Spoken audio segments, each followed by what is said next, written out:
இந்த கொள்கை பாடல்கள் வெளியீட்டு விழா நிகழ்வை கட்சியின் தலைமையகத்திலேயே நடத்தலாம். இதற்காக நீங்கள் சிரமப்பட வேண்டாம். முன்னணி தோழர்கள் சிலர் வருகை தந்தால் போதும், அவர்களை கொண்டு ஒரு எளிய நிகழ்வாக இதை அம்பேத்கர் திடலிலேயே நடத்துவோம் என்று என்னை வந்து ராம்தாஸ் உள்ளிட்ட முன்னணி பொறுப்பாளர்கள் அணுகிய போது நான் வேண்டுகோள் விடுத்தேன். ஆனால் அதற்கு அவர்கள் உடன்படாமல் ஆவடிக்குத்தான் வர வேண்டும், நாங்கள் இதை ஒரு அரங்க நிகழ்வாக ஒருங்கிணைக்கிறோம், மாண்புமிகு அமைச்சர் உள்ளிட்ட திராவிட முன்னேற்ற கழகத்தின் முன்னணி பொறுப்பாளர்கள் பங்கேற்க உள்ளனர் என்று கட்டாயப்படுத்தி என்னிடம் இசைவு பெற்றார்கள். நான் பல்வேறு பணிச்சுமைகளுக்கு இடையில் எங்கே ஆவடி வந்து போவது என்று தயங்கிய நிலையில் நீண்ட காலம் ஆகிவிட்டது, இந்த நிகழ்ச்சிக்கு நீங்கள் வர வேண்டும், நாங்கள் மிகுந்த சிரமத்திற்கு இடையிலே இந்த நிகழ்வை ஒருங்கிணைக்கிறோம் என்று வலியுறுத்தி சொன்னார்கள். இங்கே வந்த பிறகு நான் நீங்கள் எடுத்துக்கொண்ட முயற்சி எத்தகையது என்பதை உணர்ந்தேன், மகிழ்ந்தேன், பாராட்டுகிறேன். அண்ணன் நாசர் அவர்கள் உள்ளிட்ட நம்முடைய கிருஷ்ணசாமி போன்ற திராவிட முன்னேற்ற கழகத்தின் முன்னணி தலைவர்கள் இதில் பங்கேற்று சிறப்பித்திருப்பது நமக்கு பெருமை அளிப்பதாக அமைந்துள்ளது. அந்த வகையிலே அண்ணன் அவர்களுக்கும் நண்பர் கிருஷ்ணசாமி அவர்களுக்கும் மேயர் உதயகுமார் உள்ளிட்ட திராவிட முன்னேற்ற கழகத்தின் பொறுப்பாளர்கள் அனைவருக்கும் விடுதலை சிறுத்தைகளின் சார்பில் என்னுடைய நெஞ்சார்ந்த நன்றியை உரித்தாக்குகிறேன். இது ஒரு எளிய விழா, இசை வெளியீட்டு விழா, வந்தோம் போனோம் என்று இல்லாமல் நம்மோடு இவ்வளவு நேரம் இருந்து இந்த நிகழ்ச்சியை சிறப்பிப்பது நமக்கு மகிழ்ச்சி அளிக்கிறது. இயக்கத்திற்கென்று கொள்கை பாடல்கள் ஏற்கனவே நூற்றுக்கணக்கான பாடல்கள் உள்ளன. ஏறத்தாழ 500 பாடல்கள் ஏற்கனவே நம்முடைய கட்சியின் கொள்கைகளை விவரிக்கிற பாடல்கள் இசையமைக்க பெற்று சமூக ஊடக தளங்களில் பதிவேற்றம் செய்யப்பட்டுள்ளது. விசிகே சாங்ஸ் அல்லது திருமா பாடல்கள் என்று நீங்கள் தேடி பார்த்தாலே நிறைய பாடல்கள் கிடைக்கும். அந்த வரிசையை இன்றைக்கு இந்த 6 பாடல்களும் இணைந்திருக்கின்றன. நம்முடைய கொள்கைகளை இசை வடிவில் எடுத்துச் செல்ல வேண்டும், நடன நாட்டிய வடிவில் மக்களிடையே கொண்டு போய் சேர்க்க வேண்டும் என்று கருத்தியல் சார்ந்து சிந்திக்கிற தலைவர்கள் கட்சியிலே இன்றைக்கு உருவாகி இருக்கிறோம் என்பதற்கு இந்த மேடை ஒரு சான்றாக இருக்கிறது. பிரபலமான பாடலாசிரியர்களை கொண்டு பாடலை எழுத வேண்டும் என்று முயற்சிக்காமல், பிரபலமான இசை அமைப்பாளர்களை கொண்டு இசை அமைத்திட வேண்டும் என்று கருதாமல், நாமே எழுதலாம் என்கிற அந்த துணிச்சல், நம்மோடு இருக்கிற தோழர்களை கொண்டே இசை அமைக்கலாம் என்கிற முடிவு, நாம் எந்த அளவுக்கு களத்திலே முனைப்போடு செயலாற்றுகிறோம் என்பதை உணர்த்துகிறது. இதுதான் ஆளுமைகளை வளர்த்துக் கொள்வதற்கான ஒரு வழிமுறை.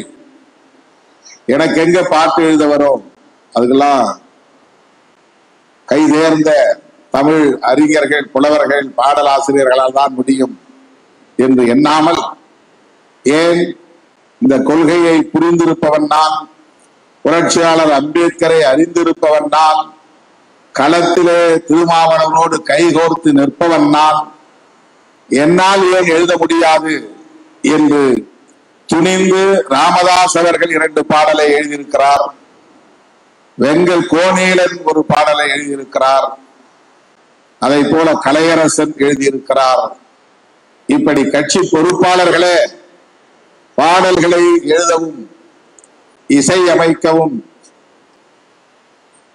அதற்கான நடன நாட்டிய நிகழ்வுகளை ஒருங்கிணைக்கவும் முன்வந்திருக்கிற துணிச்சல் எதை காட்டுகிறது என்றால்,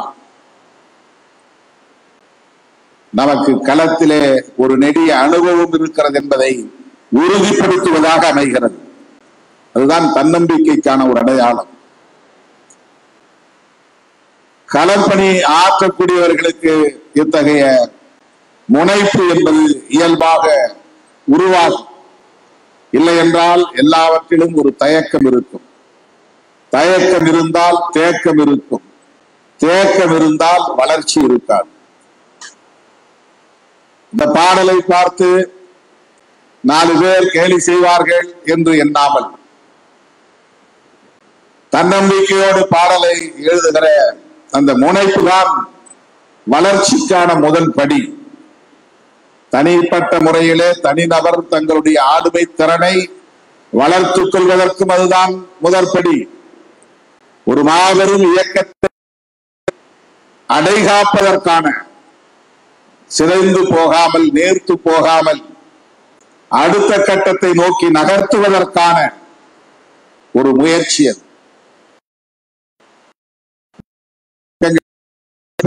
குறிப்பாக திராவிட முன்னேற்ற கழகம் ஏராளமான எழுத்தாளர்களும் பேச்சாளர்களும் அந்த இயக்கத்தை வளர்ப்பதற்கு உறுதுணையாக இருந்தார்கள். ஏராளமான இதழ் ஆசிரியர்கள் இருந்தார்கள். ஒரு கட்சிக்கு எவ்வளவு பத்திரிகைகள் வேண்டும் என்பதற்கு திமுக வரலாற்றை நீங்கள் புரட்டி பார்க்க வேண்டும். பெரியார் அரசியலை வளர்த்தெடுப்பதற்காக அண்ணா, கலைஞர், நாவலர் நெடுஞ்செழியன், பேராசிரியர் அன்பழகன், கவிஞர் கண்ணதாசன், இப்படி அடுக்கிக் கொண்டே போகலாம். கே.ஏ. மதியழகன், ஏராளமானவர்கள் பத்திரிகை நடத்தினார்கள். ஏராளமான கவிஞர்கள் பாடல்களை எழுதினார்கள். ஏராளமான எழுத்தாளர்கள் நாடகங்களை, தெருக்கூத்துகளை எழுதி இயக்கினார்கள், நடித்தார்கள். அண்ணாவே நடித்திருக்கிறார், கலைஞர் நடித்திருக்கிறார். அப்படி ஒரு தெருக்கூத்திலே, ஒரு மேடை நாடகத்திலேதான் ராதா ரவி அவர்கள் கலைஞருக்கு கலைஞர் என்ற பட்டத்தை வழங்கினார். அவருடைய நடிப்பு திறனை பல வகையிலும் அவருக்கு ஆற்றல் இருக்கிறது. எனவே ஒரு ஆற்றல் இருந்தால் அந்த ஒரு ஆற்றலை குறிப்பிட்டு பட்டம் தரலாம். இவருக்கு பன்முக ஆற்றல் இருக்கிறது. எனவே இதற்கு பொருத்தமான பட்டம் கலைஞர் என்று சொல்லுவதுதான் என ராதா ரவி அவர்களால் கலைஞருக்கு வழங்க பெற்ற பட்டம் தான் கலைஞர் என்கிற பட்டம். எம்.ஆர். ராதா ரவி அவர் ஒரு திரைக்கலைஞர். மேடையிலே மட்டுமல்ல, திரைப்படத்திலும் பெரியாரின் கருத்துக்களை, பகுத்தறிவு கருத்துக்களை பேசியவர். என்.எஸ். கலைவாணன் திரைப்படத்திலே பகுத்தறிவு கருத்துக்களை பரப்பியவர்.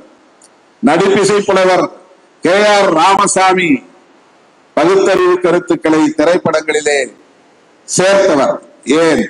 எம்ஜிஆரே திராவிட இயக்கத்தின் அரசியலை, பெரியார் அரசியலை, திமுக அரசியலை திரைப்படங்களில் பேசியவர், எடுத்துரைத்தவர். அப்படி திரைப்படங்களை இயக்கத்தை வளர்ப்பதற்கு பயன்படுத்திக் கொண்டார்கள். இதழ்களை இயக்கத்தை வளர்ப்பதற்கு பயன்படுத்திக் கொண்டார்கள். கவிஞர்களையும் புலவர்களையும் பயன்படுத்தி ஏராளமான நூல்களை எழுதினார்கள்.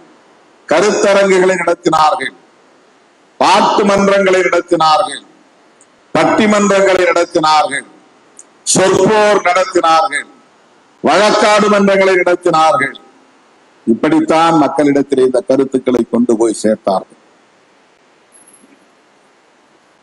வாடகைக்கு ஆள் பிடிக்க முடியாது. எல்லா நிகழ்வுகளுக்கும் சம்பளம் கொடுத்து ஆட்களை கொண்டு வந்து நிறுத்த முடியாது. அந்த இயக்கத்திலிருந்தே அப்படி உருவானார்கள். எத்தனை எத்தனை கவிஞர் பெருமக்கள்,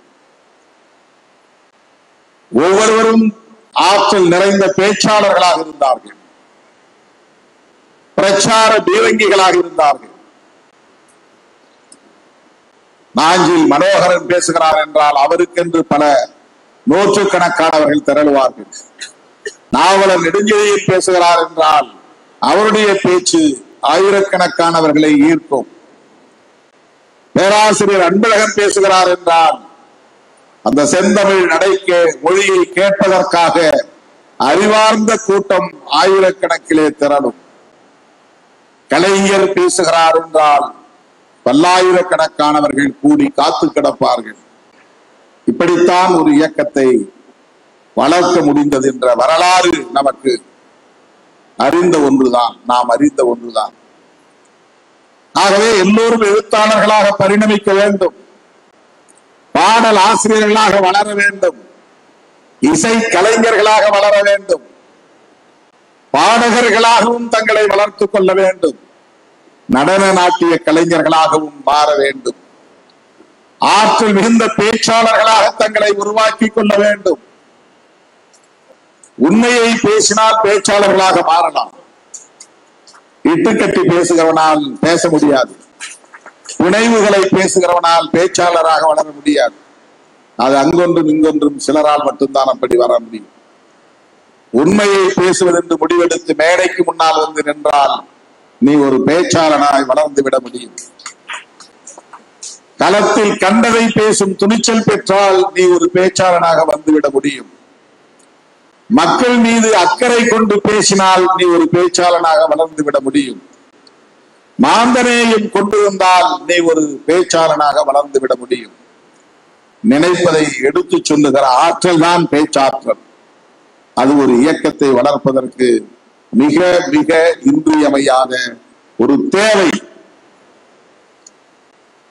இந்த வகையில ராமதாஸ் அவர்களும் எங்கள் கோணிலன் அவர்களும் மற்றவர்களும் ஒன்று சேர்ந்து நாம் ஏன் இதை இசை வடிவிலே கொண்டு வரக்கூடாது, மீன் பிடிக்கிற இடத்திலே பாடுகிற பாடலை அங்கும் இங்கும் நாம் நடமாடிக்கொண்டிருக்கிற போது பாடுகிற இந்த பாடலை இன்னும் ஏன் முறைப்படுத்தக் கூடாது, நல்ல தமிழில் எழுதக்கூடாது, இசை வடிவில் படைக்க கூடாது என்ற கேள்வி இயல்பாக எழுந்து அதன் அடிப்படையில் உருவான இந்த 6 பாடல்களையும் இன்றைக்கு மாண்புமிகு அமைச்சர் அண்ணன் ஆவடி நாசர் அவர்களும் சட்டமன்ற உறுப்பினர் கிருஷ்ணசாமி அவர்களும் இந்த மாநகரத்தின் மேயர் உதயகுமார் உள்ளிட்டவர்களும் பங்கேற்று சிறப்பிக்கிற ஒரு பெரு நிகழ்வாக இது மாறி இருக்கிறது. அந்த வகையில் நான் மகிழ்ந்து உங்களை பாராட்டுகிறேன். நெடுநேரம் நான் எடுத்துக்கொள்ள விரும்பவில்லை. 2026 சட்டமன்ற பொதுத் தேர்தல் நெருங்குகிறது. ஆளாளுக்கு இப்போது பரப்புரை செய்ய தொடங்கிவிட்டார்கள், புறப்பட்டு விட்டார்கள். ஒரு வருடம் இருப்பதற்கு, இடைவெளி இருப்பதற்கு உள்ள காலத்திலேயே சற்று முன்னதாகவே எடப்பாடி பழனிசாமி அவர்கள், எதிர்கட்சி தலைவர் அவர்கள் தனது பரப்புரையை தொடங்கிவிட்டார். அவரை பார்த்து நடிகர் விஜய் அவர்களும் பரப்புரையை தொடங்கிவிட்டார். என்னிடத்திலே கேட்டார்கள், நீங்கள் எப்போது பரப்புரையை தொடங்க போவதீர்கள் என்று.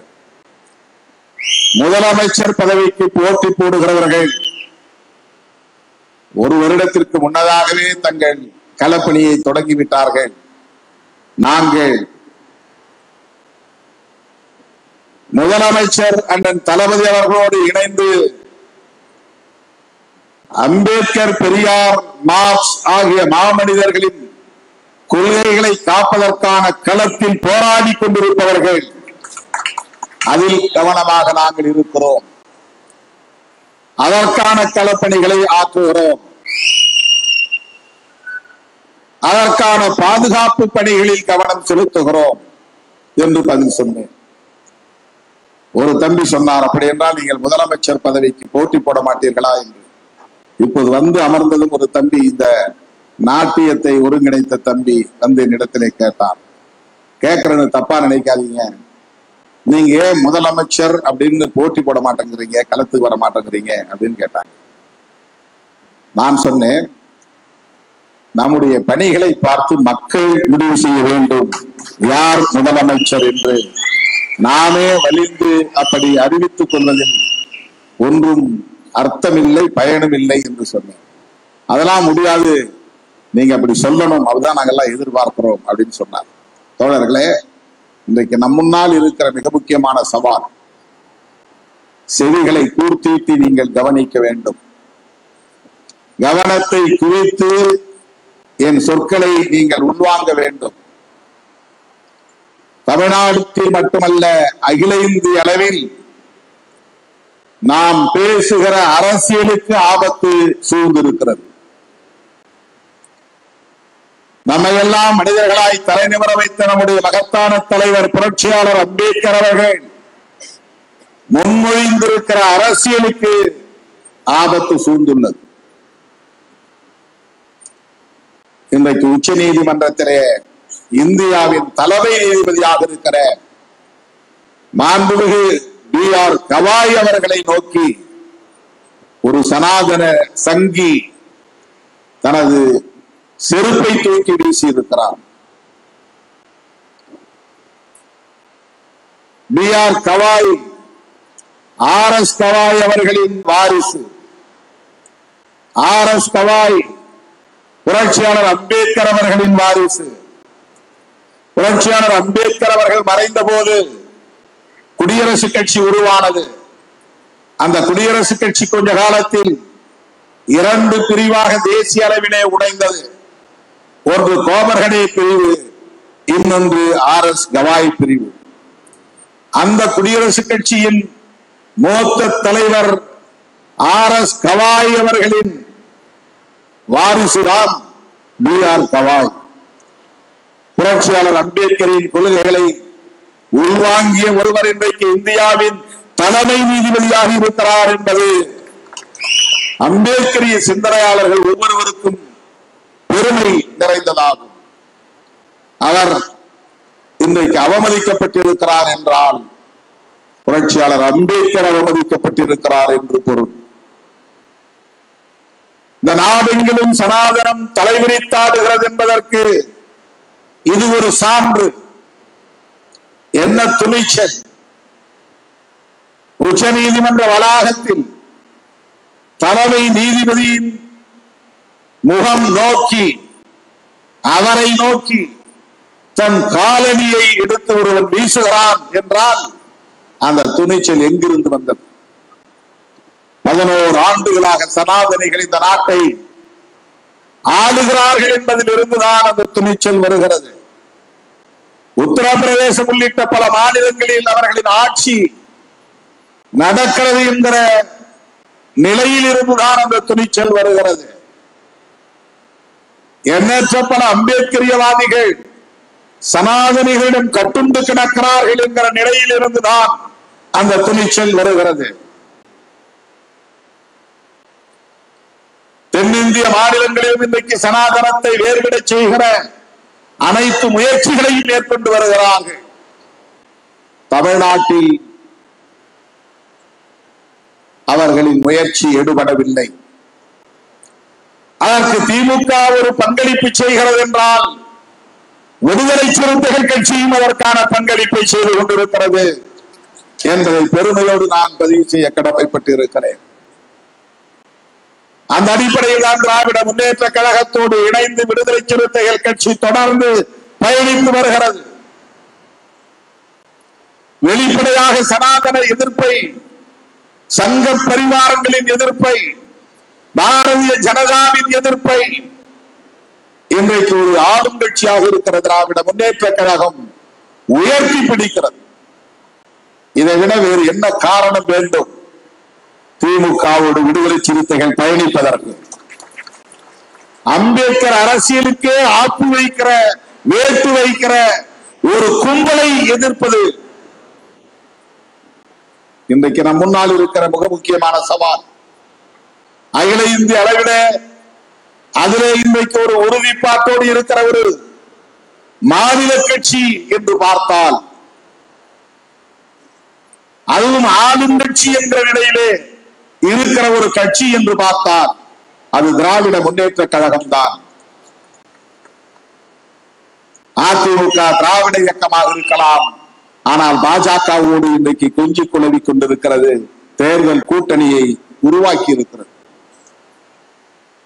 அடுத்து வரக்கூடிய தலைமுறையை பாஜகவிடம் ஒப்படைப்பதற்கு அவர்கள் சிவப்பு கம்பளம் இருக்கிறார்கள்.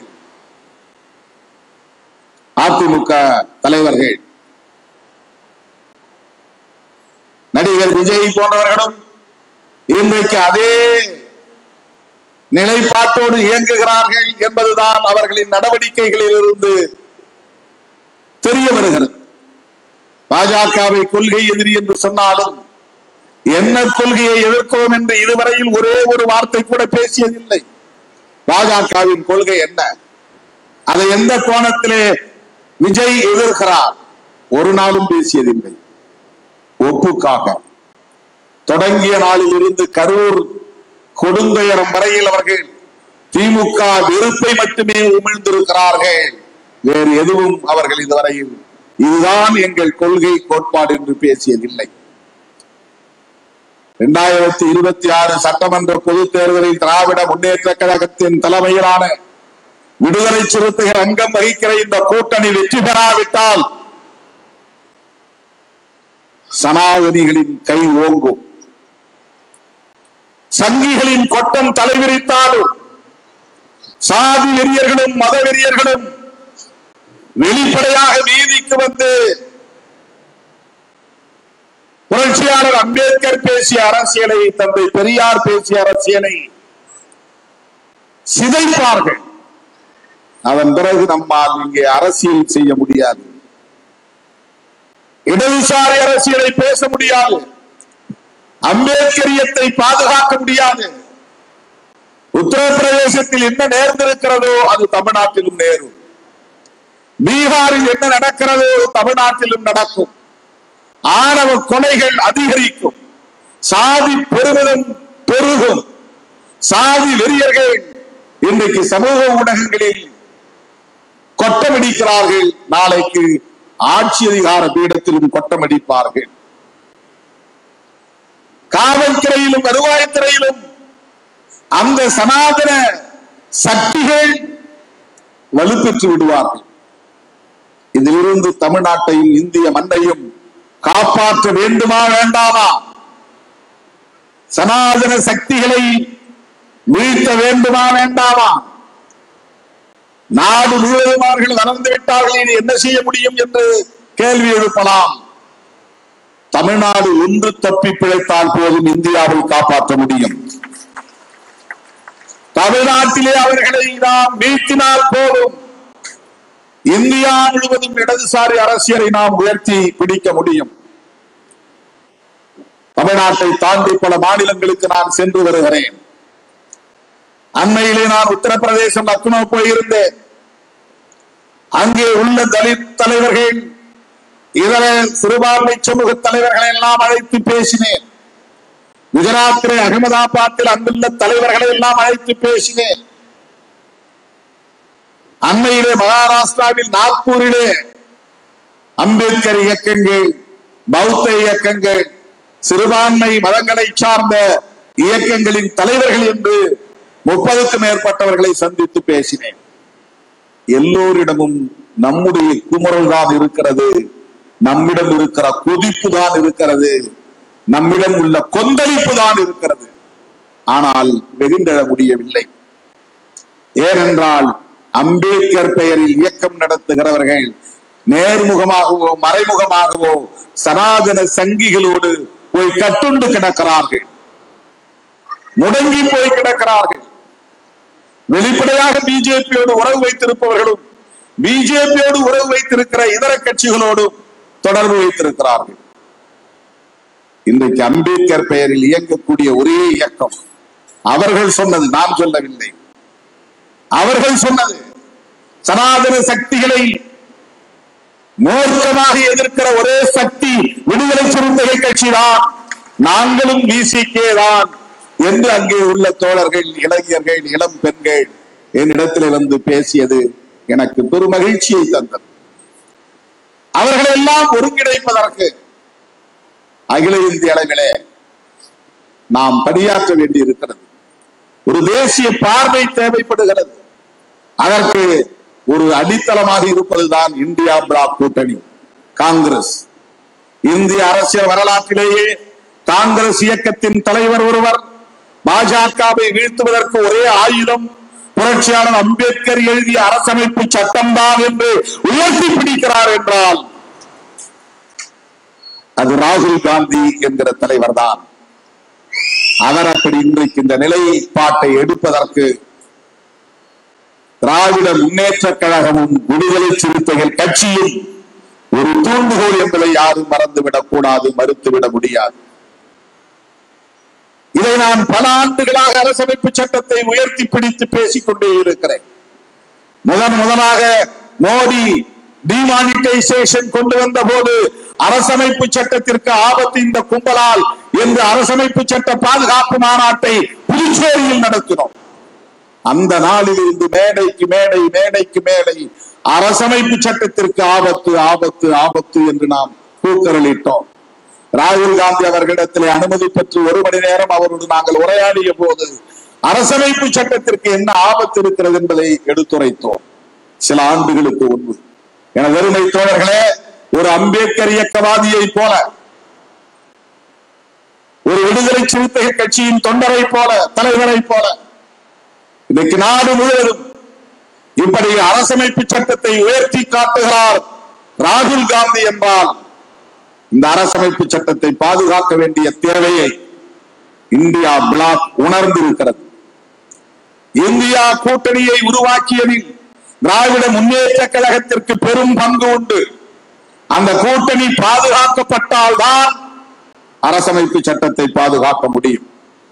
அந்த கூட்டணி பாதுகாக்கப்பட வேண்டுமானால் தமிழ்நாட்டிலே திமுக தலைமையிலான மதசார்பற்ற முற்போக்கு கூட்டணி சிதறாமல் இருக்க வேண்டும்.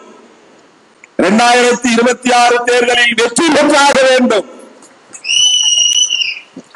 அதை சிதறடிப்பதற்குத்தான் விஜய் போன்றவர்களை இங்கே களத்தில் இறக்கி இருக்கிறார்களோ என்று எண்ண தோன்றுகிறது.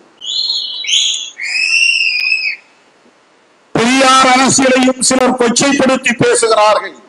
திராவிட அரசியலையே கொச்சைப்படுத்துகிறார்கள். இவர்கள் எல்லாம்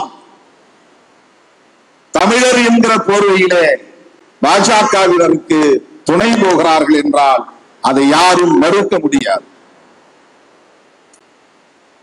தந்தை பெரியாருக்கு முன்னாலேயே திராவிடம் என்ற சொல்லை கையாண்டவர் பண்டிதர் அயோத்திதாசர், நம்முடைய முப்பாட்டன். திராவிட அரசியல் ஆரியத்திற்கு எதிரானது என்பதை நிலைநிறுத்தியவர்கள். அந்த அரசியலுக்கே வேத்து வைக்கிறது ஒரு கும்பல். திமுகவை வீழ்த்துகிறோம் என்ற பெயரிலே திராவிட அரசியலையே வீழ்த்த பார்க்கிறார்கள். அதிமுகவை அவர்கள் மிக இலகுவாக வீழ்த்திவிட முடியும் என்று நம்புகிறார்கள். திமுகவை வீழ்த்துவதற்கு இந்த கூட்டணியை சிதறடித்தால் தான் முடியும் என்று கணக்கு போடுகிறார்கள். அதற்கு இடம் கொடுக்காமல் இன்றைக்கு மிக உறுதிப்பாட்டோடு இருக்கிற இயக்கம் விடுதலை சிறுத்தைகள் கட்சி. இப்போது நீங்கள் புரிந்திருக்க கூடும் நாம் ஏன் திராவிட முன்னேற்ற கழகத்தோடு தொடர்ந்து கைகோர்த்து களத்தில் நிற்கிறோம் என்பதை. எனது அருமை தோழர்களே, இந்த புரிதலோடு நாம் களம் காண்போம். மதசார்பற்ற முற்போக்கு கூட்டணியை வெற்றி பெற செய்வதற்காக